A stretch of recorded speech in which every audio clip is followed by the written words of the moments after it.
नमस्कार, कुरुक्षेत्र में आपका स्वागत है। मैं हूं आपके साथ शांतनु त्रिपाठी। आज बात करेंगे कुरुक्षेत्र में भारतीय जनता पार्टी की पश्चिम और ब्रज क्षेत्र को लेकर जो बैठक हो रही है उसको लेकर। दरअसल 10 अगस्त को प्रदेश महामंत्री संगठन की जिम्मेदारी संभालने के 11 दिन बाद ही ये बड़ी बैठक का आयोजन गाजियाबाद में किया जा रहा है। और इस बैठक में तमाम जो वरिष्ठ मंत्री हैं, चाहे वो दोनों डिप्टी सीएम की बात करें, तमाम विधायक, सांसद, और इसके साथ साथ कहा यह जा रहा है कि 36 जिलों के जिलाध्यक्ष भी इसमें शामिल होंगे। साथ साथ स्वतंत्र देव सिंह भी भारतीय जनता पार्टी के प्रदेश अध्यक्ष के रूप में इस बैठक में शामिल होंगे। तो इस बैठक में ऐसी क्या रणनीति बनने वाली है, इस पर चर्चा करेंगे। और इसको लेकर, इस बैठक को लेकर आखिर भारतीय जनता पार्टी जो है वो क्या संदेश देना चाहती है, किस तरह की रणनीति बनाने की कोशिश में लगी हुई है, इसी पर हम चर्चा करेंगे। तमाम जो मेहमान है वो भी हमारे साथ जुड़ेंगे और उन मेहमानों से आपको परिचित कराएंगे। लेकिन हम आपको बता दें कि जिस तरह से ये बैठक का जो आयोजन किया गया है गाजियाबाद में, और धर्मपाल सिंह सैनी कहा जा रहा है कि इस बैठक में मुख्य वक्ता होंगे, यानी कि उनका जो अनुभव है वो उत्तर प्रदेश में एक बार फिर से परखने की जिम्मेदारी, माइक्रो मैनेजमेंट जिसको कहा जाता है, उसमें वो माहिर माने जाते हैं। तो क्या माइक्रो मैनेजमेंट के जरिए उत्तर प्रदेश में एक बार फिर से कहा जाए कि लोकसभा चुनाव के लिए रणनीति बनाने की जो शुरुआत है वो हो चुकी है भारतीय जनता पार्टी की तरफ से। इसी पर चर्चा करेंगे। हमारे साथ समाजवादी पार्टी से समीर सिंह जो है वो जुड़ गए हैं, उनसे चर्चा करेंगे। और इसके अलावा अन्य मेहमान जो है वो भी हमारे साथ जुड़ेंगे। समीर जी, आपका बहुत बहुत स्वागत है। ये भारतीय जनता पार्टी ने, देखिए, ये बैठक जो है वो हो रही है, बहुत बड़ी बैठक है। डिप्टी सीएम भी इसमें शामिल होंगे और कहा जा रहा है कि स्वतंत्र देव सिंह इसमें शामिल होंगे। साथ साथ धर्मपाल जी जो है वो भी इसमें शामिल होंगे। और प्रदेश संगठन महामंत्री का इनको बड़ा पद जो है मिला है और 11 दिन के ही अंदर इन्होंने अपना काम शुरू कर दिया है। आपको क्या लगता है कि 2024 का जो लोकसभा चुनाव होगा, उससे पहले मैं आपको बता दूं कि जो डिप्टी सीएम है केशव प्रसाद मौर्य, उन्होंने कहा था कि हम 75+ का एक जो टारगेट हमारा है उसको लेकर हम रणनीति बना रहे हैं। क्या ये उसकी शुरुआत हो गई है और क्या समाजवादी पार्टी के लिए एक चुनौती नहीं है? शांतनु जी, आज जो बैठक भारतीय जनता पार्टी की गाजियाबाद में आयोजित हुई है, जिसमें अभी आपने भी बताया कि बड़े बड़े नेता, प्रदेश अध्यक्ष जो हैं अभी, और दोनों डिप्टी चीफ मिनिस्टर और कई जिलों के जिला अध्यक्ष और सब लोग वहां पे मौजूद हैं। तो देखिए, इसमें कोई नई बात तो नहीं है कि कोई बैठक हो रही है, क्योंकि आए दिन हम देखते हैं कि भारतीय जनता पार्टी बैठकों का दौर, कभी राष्ट्रीय कार्यकारिणी, कभी प्रदेश कार्यकारिणी, कभी पार्लियामेंट्री बोर्ड, कोई ना कोई बैठक चलती रहती है। तो देखिए, बैठकों में और भोजनों में भारतीय जनता पार्टी कभी पीछे नहीं रहती और भारतीय जनता पार्टी ये हमेशा से करती आ रही है। और जो हम देखते हैं कि कहीं ना कहीं कि जो उनके लिए उनको लगता है कि ये एक उनके लिए बहुत प्लस पॉइंट है। और कई बार मीडिया चैनलों में भी ये बताया जाता है कि भारतीय जनता पार्टी हमेशा इलेक्शन मोड में रहती है, जिसके चक्कर में उनको लगता भी है कि ये बहुत अच्छी बात है। हालांकि अच्छी बात है, एक राजनीतिक दल है तो चुनावी दल होना। समाजवादी पार्टी को क्या दिक्कत है? इलेक्शन मोड में आप भी रहिए। जी बिल्कुल, कोई दिक्कत नहीं है और हमें भी चुनावी मोड में रहने से कोई दिक्कत नहीं है। लेकिन चुनावी मोड में रहने का अर्थ क्या है? चुनावी मोड में रहने का अर्थ यह है कि जो भी आने वाला चुनाव है, चाहे वो किसी प्रदेश में हो, चाहे वो लोकसभा का चुनाव है, जो भी कोई चुनाव हो, उसके लिए तैयारी करते रहना। और जब हम देखते हैं कि जब यही सारी सिर्फ चुनावों के मद्देनजर ही हम काम करते रहते हैं, तो कहीं ना कहीं हमारा जो जनता का हित है वो पीछे चला जाता है। क्योंकि हमारी जो भी नीतियां आती हैं, हमारी जो भी आयोजन होते हैं, वो कहीं ना कहीं एक राजनीतिक इंटेंशन के थ्रू होते हैं। और राजनीतिक इंटेंशन जब होता है, जब कोई मुद्दे के तहत कोई काम होता है, तो वो जनता के हितों के लिए नहीं होता, वो सिर्फ अपनी राजनीतिक महत्वाकांक्षाएं पूरा करने के लिए होता है। ये बात हो गई कि राजनीति हमेशा इलेक्शन मोड में रहना किस हद तक अच्छा तो है, पार्टी के लिए अच्छा है, लेकिन जनता के लिए कितना नुकसानदेह है। अब रही बात जो हम बैठक की बात कर रहे हैं, बैठक है, मंथन कह रहे हैं, तो देखिए, मंथन बहुत जरूरी है और मंथन बहुत अच्छी चीज है। इनफैक्ट हम सबको मंथन करना चाहिए। हम लोग करते भी हैं अपने आम जीवन में, कभी अपने फ्यूचर को लेके, कभी अपने बिजनेस को लेके, कभी सेल्फ इंट्रोस्पेक्शन करते हैं हम कि हम कहाँ गलत हो रहे हैं। मुझे लगता है कि भारतीय जनता पार्टी का ये जो मंथन है, ये भी कहीं ना कहीं जो उनका डर है और जो उनकी नाकामियां हैं, उसके तहत ही आज हो रहा है। और डर बहुत सारे हैं। देखिए, डर है जनता को गुमराह करने का, डर है जनता से वादा खिलाफी करने का, डर है धर्म और जनता की आस्था के साथ खिलवाड़ करने का। तो इतने सारे डर, और मंथन लाजमी है इस समय, अगर हम देखें तो मंथन क्यों ना हो। प्रदेश में कानून व्यवस्था ध्वस्त, प्रदेश में स्वास्थ्य व्यवस्था ध्वस्त, प्रदेश में बिजली व्यवस्था ध्वस्त।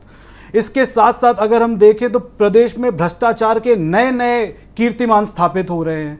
भाजपा की जो गुंडागर्दी है, जो भाजपाइयों द्वारा गुंडागर्दी करी जा रही है, वो भी हम देख रहे हैं। तो इन सबके चलते देखिए मंथन तो करना पड़ेगा, क्योंकि जरूरी है कि कानून व्यवस्था ध्वस्त है, बिजली व्यवस्था ध्वस्त है, सब कुछ ध्वस्त है, तो फिर आखिर विधानसभा चुनाव हुए, जनता ने क्यों नहीं समाजवादी पार्टी को चुना?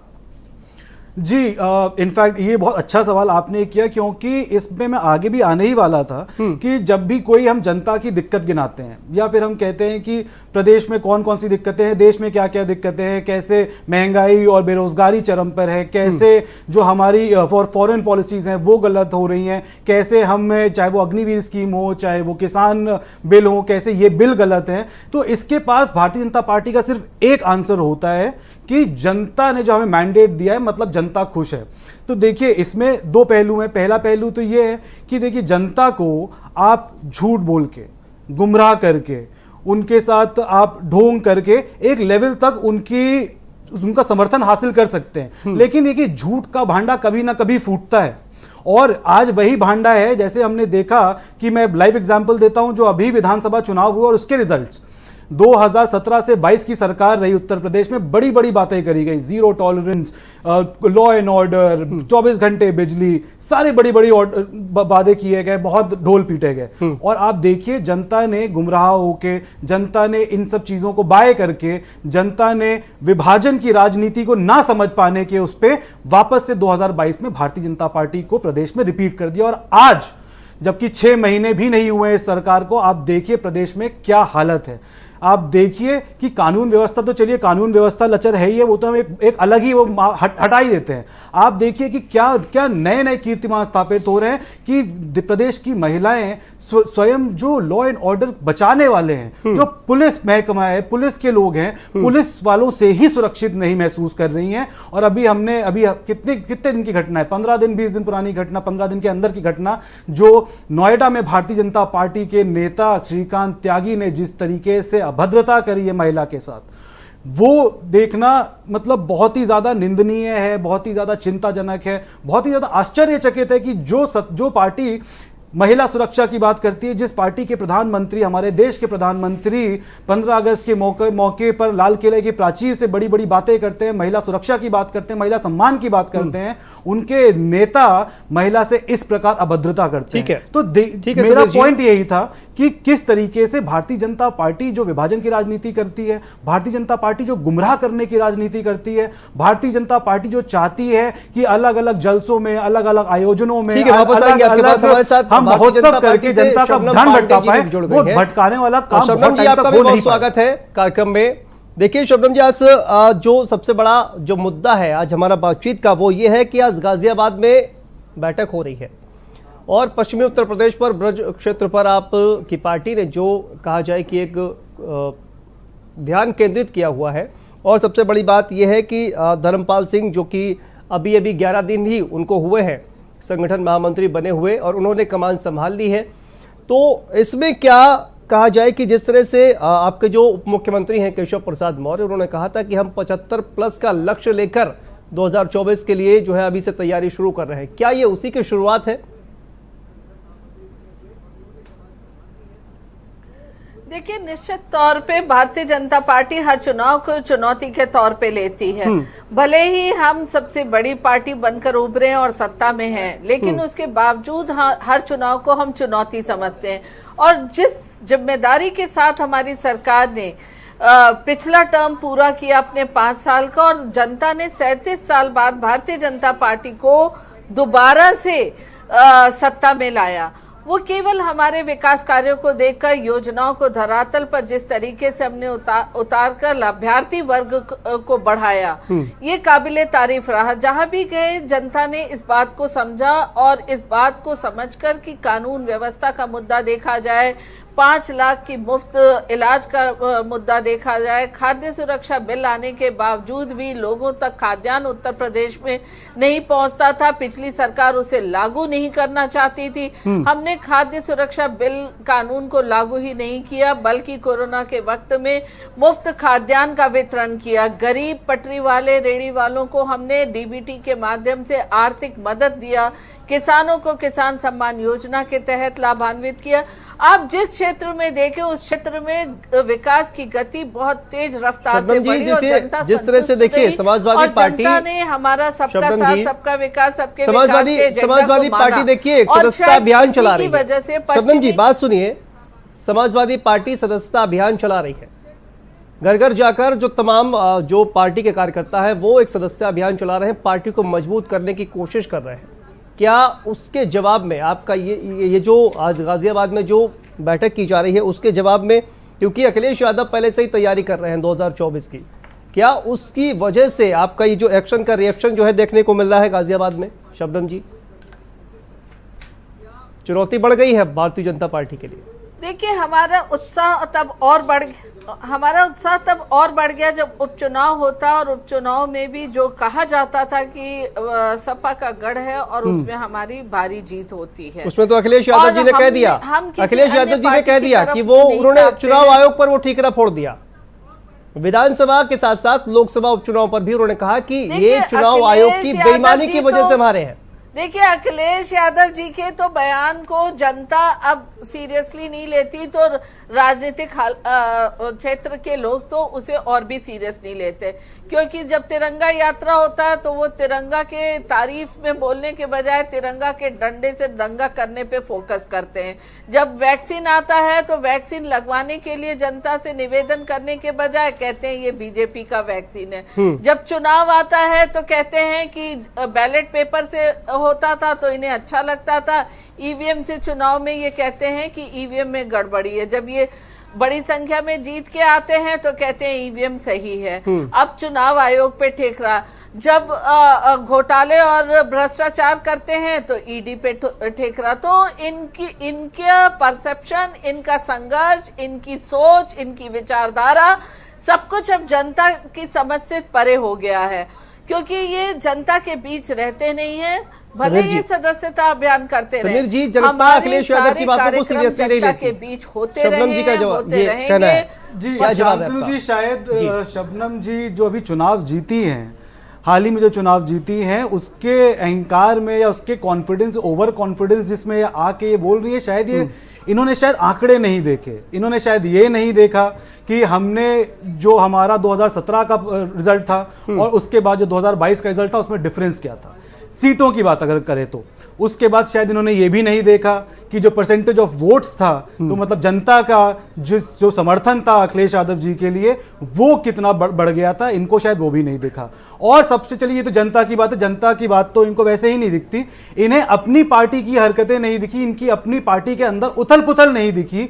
जब जिस नेता को आज ये कह रहे हैं कि सीरियसली नहीं लिया जाता, उसी नेता की जब अपनी बागडोर उन्होंने जिस तरीके से चुनावी मैदान में उतरे थे वो, तब उनको एक लौते आदरणीय अखिलेश यादव जी को हराने के लिए क्या कुछ भारतीय जनता पार्टी ने नहीं किया। पूरा प्रदेश से लेकर दूसरे प्रदेशों के बड़े नेता, पूरा सेंट्रल कमीशन, पूरा इनका हाईकमान, प्रधानमंत्री जी से लेके गृह मंत्री जी से लेके सारा का सारा कैबिनेट उत्तर प्रदेश में उतर आया था समाजवादी पार्टी से टक्कर लेने के लिए। इतने नॉन सीरियसली ये लेते हैं आदरणीय अखिलेश यादव जी को। तो अभी इस बात से ये सिद्ध हो जाता है कि सीरियस कौन नहीं है, कौन किसकी राजनीति जनता को समझ में आ चुकी है, कौन जनता को गुमराह कर रहा है, कौन सीरियस है, किसके बयानों को सीरियस लिया जाता है, किसको बयानों सीरियस नहीं लिया जाता। और अभी मैंने जो ओपनिंग स्टेटमेंट था मैंने उसमें खुद आपको बोला था कि जब प्रधानमंत्री जी आज़ादी के 75वीं वर्षगांठ पे लाल किले की प्राचीर से खड़े होकर बड़ा बड़ा नारा देते हैं महिला सुरक्षा और महिला सम्मान के बारे में, और उसके बाद भारतीय जनता पार्टी का नेता इस तरीके की हरकत करता है नोएडा में, और इसके अलावा इससे बड़ा जो मैसेज भारतीय जनता पार्टी ने दिया है वो दिया है जो गुजरात सरकार ने बिल्किस बानो के जो 11 रेपिस्ट थे, वो जो 11 गैंग रेपिस्ट के आरोपी थे, उनको क्या कहते हैं छोड़ा था। तो इनके जो कथनी करनी में डिफरेंस है वो जनता सामने देख रही है। वापस आएंगे समीर आपके पास। जी देखिए, सबसे पहली बात, सबसे पहली बात हमारे सपा के साथी कहते हैं, जब हमारे चुनाव में बड़े बड़े नेता और हमारे कार्यकर्ता जुड़ते हैं तो ये कहते हैं कि हम अखिलेश यादव जी के लिए नहीं जुड़ते हैं। हमारी पार्टी, आप कहीं चले जाइए, चुनाव को चुनौती समझती है और जनता के बीच अपने संपर्क को बनाए रखने के लिए पूरे 5 साल तक जनता के बीच होते हैं। हम आज भी हर बूथों पे, हर 100 बूथ का जिम्मा हर सांसदों को मिला हुआ है। वो जनता के बीच है, चाहे वो मंत्री हो या केवल सांसद विधायक हो, वो जनता के बीच है। अखिलेश यादव जी से लड़ने और अखिलेश यादव जी को देखने के लिए हमारी पार्टी बाहर नहीं निकलती है। अखिलेश यादव जी कब निकलते हैं ये जरूर प्रश्न चिन्ह है, पर हमारी पार्टी धरातल पर रहती है। और शायद यही वजह है कि लाभार्थी वर्ग का जो हो हंगामा था वो पहली बार चुनाव में देखने को मिला। ये तमाम मुद्दे लेके गए, लेकिन आज पॉलिसी पैरालिसिस नाम की चीज इस धरातल पर नहीं टिक गई। अब पॉलिसी कॉन्शियसनेस वाला युग दिखने लगा जनता को, और जनता पहली बार ऐसा देख रही है कि हर पॉलिसी के बारे में जनता को पूरी जानकारी होती है, जागरूकता होती है, और हर पॉलिसी सही पात्रों के पास तक पहुंचता है। और ये कहते हैं कि ये नोएडा के नेता हमारी पार्टी के थे, हमारी पार्टी के नहीं थे। इस बात को हम लोग पहले ही साफ कर चुके। शबनम जी, या तो फिर आप ठीक है, गलत फहमी है, हमको कोई गलत फहमी है। देखिए, क्योंकि लास्ट डिबेट में आपके प्रवक्ता आके बोलते हैं कि हमने श्रीकांत त्यागी की सदस्यता रद्द कर दी, उनको पार्टी से निष्कासित कर दिया। तो पहले आप अपने पार्टी में क्लियर कर लीजिए कि आपकी पार्टी का सदस्य कौन है, पार्टी का सदस्य कौन नहीं है। अगर नहीं है तो निकाला क्यों जाता है, और अगर है तो उस पर एक्शन क्यों लिया। समीर जी, शबनम जी, देखिए हमारे साथ शबनम जी वापस आएंगे आपके पास। हमारे वरिष्ठ पत्रकार अजय कुमार जी भी जुड़ गए हैं। अजय कुमार जी, आपका भी बहुत स्वागत है कार्यक्रम में। बहुत बहुत शांतनु जी, धन्यवाद। गाजियाबाद से आज जो है बैठक की जा रही है, उसमें बैठक में तमाम जो सांसद हैं, तमाम जो मंत्री हैं, डिप्टी सीएम भी इसमें जो है वो शामिल होने वाले हैं, और पश्चिमी उत्तर प्रदेश से इसकी शुरुआत की गई है। क्या लगता है आपको कि भारतीय जनता पार्टी इसके जरिए क्या संदेश देना चाहती है और क्या उनकी रणनीति हो सकती है?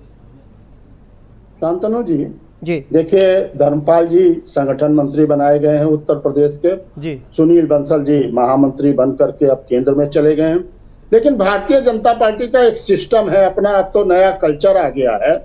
ये मैनेजमेंट इनका जो इवेंट्स मैनेजमेंट है, जिस दिन से चुनाव समाप्त होता है, कोई भी चुनाव, अभी अगर लोकसभा के 2 चुनाव समाप्त हुए उसके बाद ही जो है उन्होंने अपनी तैयारी पूरी शुरू कर दी अभी से ही जी। इनके जो मैनेजर्स हैं, इनके जो मैनेजमेंट करने वाले हैं, ये जो पन्ना प्रमुख है, सबसे बड़ी चीज उन्होंने पन्ना प्रमुख गली गली के लिए बना दिया जी। तो ये भारतीय जनता पार्टी जब जैसे ही कोई चुनाव समाप्त होता है दूसरे चुनाव के लिए वो सक्रिय हो जाते हैं। अब देखिए, अभी जो उत्तर प्रदेश की स्थिति, अगर मैं उत्तर प्रदेश के बारे में बात कर लूं तो जब लोकसभा के चुनाव हुए थे तब इनके पास 64 सीटें थी। वर्तमान में अब 64 है। 3 उस समय सपा के पास थी, 10 बीएसपी के पास थी, 1 कांग्रेस के पास और 2 अपना दल के। 2 हार गए, समाजवादी पार्टी वाले 2 सीटें हार गए जो अपना दावा करते। अब आज स्थिति है, उसका भी प्रभाव लोगों पे पड़ेगा। अखिलेश यादव जी नहीं गए, उन्होंने कहा कि हम बाई इलेक्शंस में चुनाव में नहीं जाते हैं, नहीं गए। लेकिन एक ये भी आया कि शायद वहां के लोगों ने कहा आप जाते तो शायद जीत जाते। खैर, वो उनकी अपनी पार्टी का मामला है। लेकिन अब क्या गठबंधन होगा 2024 के लिए क्या है, इस सब पर मुद्दे पर ही आज पश्चिमी उत्तर प्रदेश में धर्मपाल जी की अध्यक्षता में बैठक हो रही है और आपके दोनों उप मुख्यमंत्री सारे लोग हैं। लेकिन कहीं ना कहीं एक फांस पड़ेगी उत्तर प्रदेश। वो आप समझिए, अपने मौर्य जी की और स्वतंत्र देव सिंह की जो आपस में चल रही है, एक योगी जी के साथ है तो एक मोदी जी के साथ है, ये अलग अलग है। इसका भी प्रभाव क्या होगा वो तो अभी नहीं। लेकिन चूंकि अब कोई और दल उत्तर प्रदेश में भारतीय जनता पार्टी के मुकाबले में नहीं है। मायावती की जो स्थिति है उस बार चलिए 10 सीटें वो जीत गई थी लोकसभा में। आज उनकी क्या स्थिति, कौन से दल से वो गठबंधन करेगी? 2017 में उन्होंने जो वो 2019 में उनका गठबंधन हुआ था और उस गठबंधन के कारण वो 10 सीटें जीती थी और समाजवादी पार्टी 5 सीटों पर, जिससे गठबंधन वो 5 सीटों पर सिमट करके रह गई। तो आने वाली परिस्थिति में इनके जो पन्ना प्रमुख हैं, जो गली गली जाते हैं, लोगों से संपर्क करते हैं, मेरे इलाके में एक पन्ना प्रमुख परसों आए थे और पड़ोस में पूछ रहे थे जो गरीब तबके को, अम्मा आपको अनाज मिल रहा है नहीं मिल रहा है? तो वो बोली अब गेहूं तो नहीं अभी मिल रहा है। बोले फिक्र न करिए अभी गेहूं भी मिलेगा। तो इस तरीके से जा करके लोगों को जिस तरह से अभी से वो चुनाव प्रचार में लगे हैं, धर्मपाल जी मेहनती व्यक्ति हैं, पश्चिमी उत्तर प्रदेश में उनका प्रभाव है। अब किस तरह और पार्टियां, भारतीय जनता पार्टी जो है कहीं ना कहीं प्रेशर में दिखाई दे रही है, क्योंकि वजह इस वजह से क्योंकि स्वतंत्र देव सिंह जो है वो कहा जाए कि एक अभी उत्तर प्रदेश के अध्यक्ष है, लेकिन उन्होंने इस्तीफा दे दिया और कार्यवाहक अध्यक्ष के तौर पर उनको जो है वो वहां पर है। लेकिन अभी तक ऐसा क्या है कि पार्टी ने अभी तक जो है नया अध्यक्ष नहीं चुन पाया है? क्या वजह है? क्या जातीय समीकरण को साधने की कोशिश कर रही है? बहुत अच्छा प्रश्न आपका है जी। एक पार्टी जो तत्काल किसी का चयन करके उसकी जगह दूसरा, लेकिन आपके स्वतंत्र देव सिंह ने भारतीय जनता पार्टी के प्रदेश अध्यक्ष पद से इस्तीफा दे दिया। नया हम लोग सोच रहे थे कि जल्दी जल्दी कोई आए, लेकिन कहीं ना कहीं पेच फंसा हुआ है। अब वो जातीय समीकरण भी देख रहे हैं और भी चीजें देख रहे हैं, तो जल्दी ही हो जाएगा और उससे कोई फर्क नहीं पड़ता। आप देखिए कांग्रेस तो अध्यक्ष विहीन है। लल्लू जी कांग्रेस के थे, इस्तीफा दे दिया, तो वहां तो अभी कोई अध्यक्ष ही नहीं।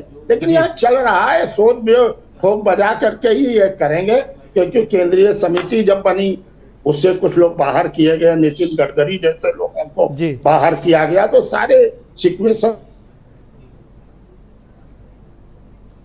जी ठीक है शबनम जी, आखिर ये बताइए कि आखिर क्यों अभी तक जो है प्रदेश अध्यक्ष भारतीय जनता पार्टी नहीं चुन पाई है? क्या वजह है? क्या प्रेशर में है भारतीय जनता पार्टी?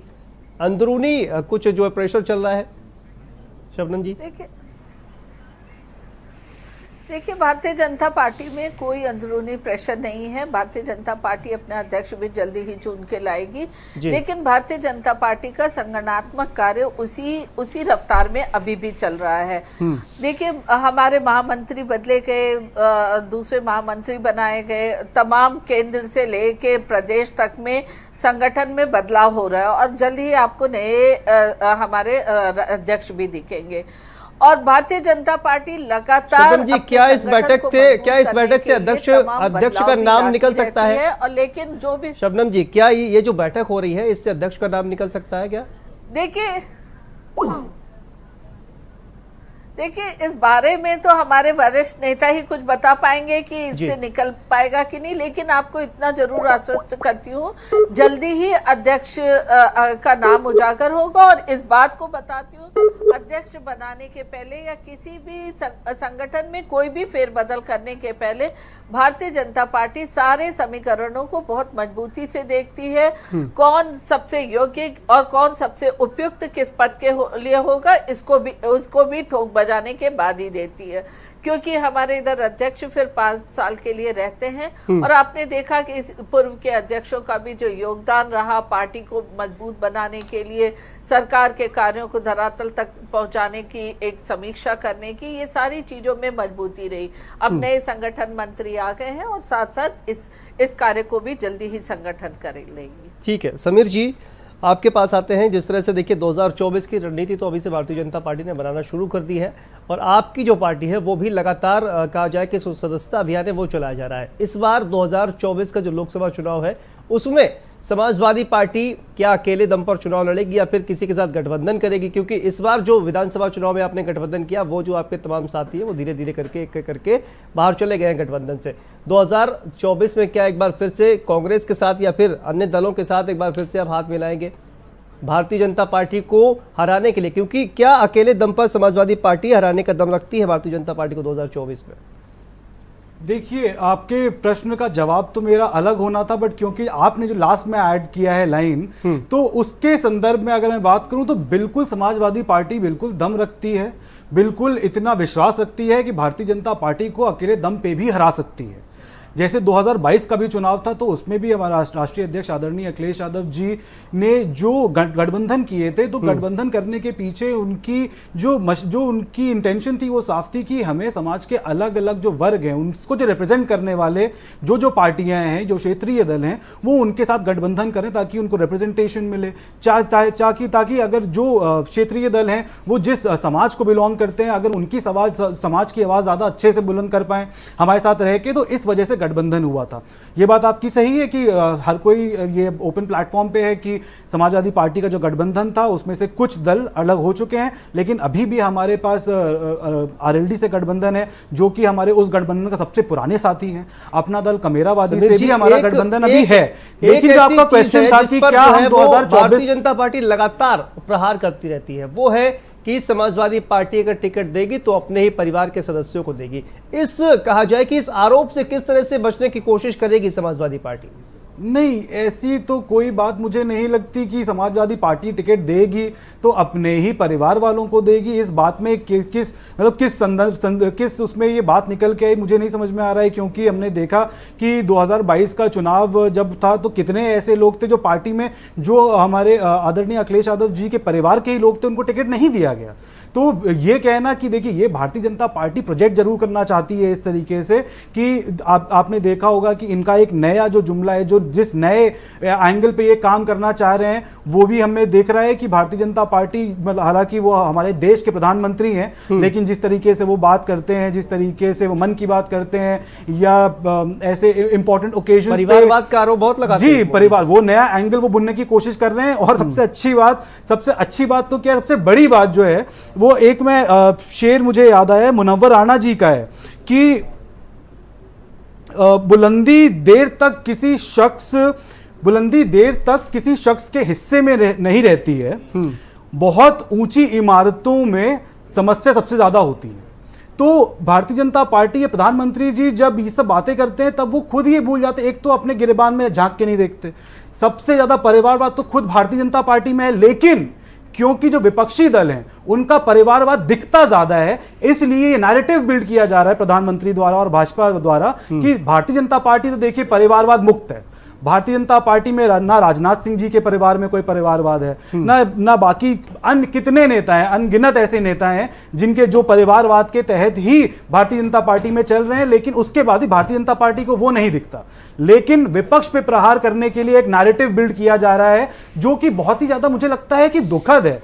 आपने अभी देखा होगा कि 15 अगस्त के जो इंपॉर्टेंट ओकेजन था उसमें दुनिया भर के लोग आपका वो भाषण देख रहे हैं, तो उसमें ये बताने की बजाय कि हिंदुस्तान कैसे तरक्की करेगा, कि हम क्या क्या मोशन में है प्लान्स हिंदुस्तान के डेवलपमेंट के लिए, वो बात कर रहे हैं, एंगल्स बना रहे हैं परिवारवाद के खिलाफ। और परिवारवाद जैसा आप एक राजनीतिक मंच से बोल सकते हैं अपने प्रतिद्वंदी को घेरने के लिए, लेकिन ऐसे पटलों से ये बात करना ठीक नहीं। शबनम जी, देखिए समीर जी का ये कहना है कि ऐसा तो नहीं है कि अपने ही परिवार के लोगों को टिकट देती है समाजवादी पार्टी। देखिए, सबसे पहली बात, अगर समीर जी को इस बात से आपत्ति है कि प्रधानमंत्री जी ने क्यों 15 अगस्त को कोई परिवारवाद की बात छोड़ी, इसका सबसे पहली बात इस पे ये है कि ये लोकतांत्रिक देश है, ये राजतंत्र से नहीं चलता है, ये परिवारवाद से नहीं चलता। तो जो राजतंत्र और परिवारवाद ने जो कुठाराघात लोकतांत्रिक व्यवस्था पे किया है, उसको अगर उन्होंने 15 अगस्त को अपने भाषण में जगह दिया तो मैं इसको बहुत महत्वपूर्ण समझती हूँ, क्योंकि कहीं ना कहीं हमारे देश के तमाम राज्यों की सरकार ऐसी बनी थी पहले जो परिवारवादी सरकार थी। और परिवारवाद का मतलब ये नहीं कि किसी नेता का बेटा या बेटी या बहू राजनीति नहीं कर सकता, राजनीति करे पर उत्तराधिकारी ना बने। पर ये उत्तराधिकारी बनते हैं, अखिलेश जी अपने पिताजी के उत्तराधिकारी बन के आए और अखिलेश जी का उत्तराधिकारी उनका बेटा होगा, समीर जी नहीं होंगे या जोशी जी नहीं होंगे, कोई और नहीं होगा। राहुल गांधी जी के घर में उनके नाना, फिर उनकी इंदिरा गांधी, फिर राजीव गांधी, सोनिया गांधी, राहुल गांधी, प्रियंका गांधी ये उत्तराधिकारी बन के आए हैं। ठीक है, इस पर भी वापस आएंगे परिवारवाद करते हैं। जैसे राजतंत्र में राजा का बेटा ही उत्तराधिकारी होता था, वो तंत्र इन्होंने चलाया। तो लोकतांत्रिक व्यवस्था को हम बिगड़ने नहीं देंगे, उसको मजबूत करने के लिए ये परिवारवाद हटाना देश और प्रदेश से बहुत जरूरी है। इस पर प्रधानमंत्री जी ने जिन बातों को कहा ये बहुत सराहनीय और जनता भी ऐसा चाहती है। ठीक है, वापस आएंगे। यहाँ पर एक छोटे से ब्रेक का वक्त हो गया है और ब्रेक के बाद जो हमारे साथ वरिष्ठ पत्रकार है अजय कुमार जी, उनसे जानेंगे कि आखिर कितनी चुनौतियां हैं भारतीय जनता पार्टी के लिए, समाजवादी पार्टी के लिए। क्योंकि देखिए अभी एक किसान आंदोलन का जो एक कहा जाए कि जो शुगल है वो भी कहीं ना कहीं अभी तक बना हुआ है, क्योंकि राकेश टिकैत ये कह चुके हैं कि किसान आंदोलन अभी खत्म नहीं हुआ है। ऐसे में अगर दोबारा से इस तरह का कोई किसान आंदोलन अगर राकेश टिकैत शुरू करते हैं तो क्या एक बार फिर से समीकरण बदल जाएंगे? यहाँ पर एक छोटे से ब्रेक के लिए, ब्रेक के बाद चर्चा लगातार जारी है।